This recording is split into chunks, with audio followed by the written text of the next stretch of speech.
Mesdames et messieurs, hier à Paris, des journalistes, des artistes et des fonctionnaires de la République ont été assassinés alors qu'ils faisaient leur métier. Ceux qui ont commis ces meurtres barbares se sont attaqués à un pays tout entier.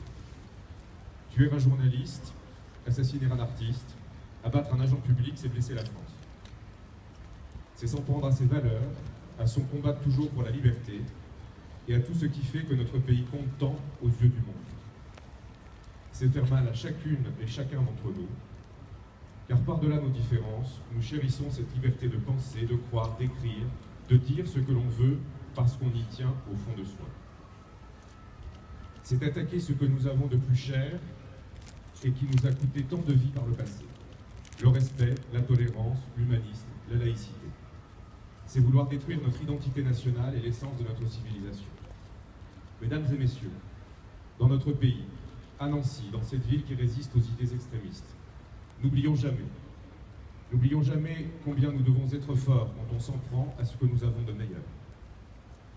Nous sommes des démocrates et des républicains. Nous sommes les ennemis du totalitarisme, de la barbarie et de l'arbitraire. Ce soir ensemble, nous sommes debout, unis par notre passion pour la liberté qui seule nous rend maîtres de notre destin. Au nom de tous les citoyens rassemblés sur la place Stanislas, j'appelle à l'unité autour de l'État pour trouver et punir les coupables de cet acte terroriste et faire respecter la République, ses lois et ses valeurs. Le drame qui a frappé Charlie Hebdo et qui fait dire à tant d'entre nous « Nous sommes tous Charlie » n'oblige pas seulement le gouvernement, il oblige chacun de nous. Au-delà du sang et des larmes, à nous de défendre inlassablement les droits de l'homme sans jamais faiblir et de garantir la laïcité qui nous protège des excès. À nous de ne pas nous taire, de continuer à débattre, parler, écrire, parodier, sourire et continuer de s'indigner. À nous de transmettre à nos enfants les valeurs de respect et d'humanisme. À nous d'être solidaires et attentifs les uns aux autres. À nous de combattre sans cesse les excès et les extrêmes. À nous aussi de garder notre sang-froid et d'éviter les amalgames.